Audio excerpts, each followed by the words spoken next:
ಇತ್ತೀಚೆಗೆ bike taxi ಅಪಘಾತಗಳಿಗೆ ಕಾರಣ ಕಾನೂನು ಸುವ್ಯವಸ್ಥೆಯ ನಿರ್ಲಕ್ಷ್ಯ. ಬೈಕ್ ಟ್ಯಾಕ್ಸಿ ಕೇಸ್ ಕೋರ್ಟ್ನಲ್ಲಿ ಇದೆ ಅನ್ನೋ ಒಂದೇ ಕಾರಣ ಮುಂದೆ ಇಟ್ಕೊಂಡು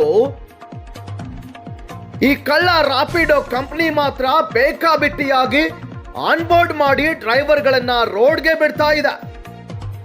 ಡಿಎಲ್ ಇಲ್ಲದವರಿಗೆ ಗೂಗಲ್ ನಲ್ಲಿ ಸಿಗುವ ಡಿಎಲ್ ಡೌನ್ಲೋಡ್ ಮಾಡಿ ಕೆಲಸ ಮಾಡಲು ಅನುವು ಮಾಡಿ ಕೊಡ್ತಾ ಇದ್ದಾರೆ. ಯಾರದೋ ಡಿಎಲ್, ಯಾರದೋ ಬೈಕ್. ಇನ್ನು ಕೆಲವರಿಗೆ ಟ್ರಾಫಿಕ್ ನಲ್ಲಿ ಬೈಕ್ ಓಡಿಸೋ ಅನುಭವ ಕೂಡ ಇರಲ್ಲ.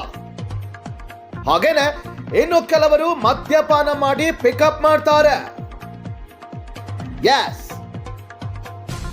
ಪೊಲೀಸ್ ಅಧಿಕಾರಿಗಳು ದಯಮಾಡಿ ಈ ಕಳ್ಳ ರಾಪಿಡೋ ಬೈಕ್ ಟ್ಯಾಕ್ಸಿ ಕಂಪನಿಯಲ್ಲಿ ಬೈಕ್ ಟ್ಯಾಕ್ಸಿ ರೈಡರ್ಗಳ ಪ್ರೊಫೈಲ್ಗಳನ್ನ ಒಂದು ಸಾರಿ ಚೆಕ್ ಮಾಡಿ ಅವರ ಅಸಲಿ ನಾಟಕ ಗೊತ್ತಾಗುತ್ತೆ.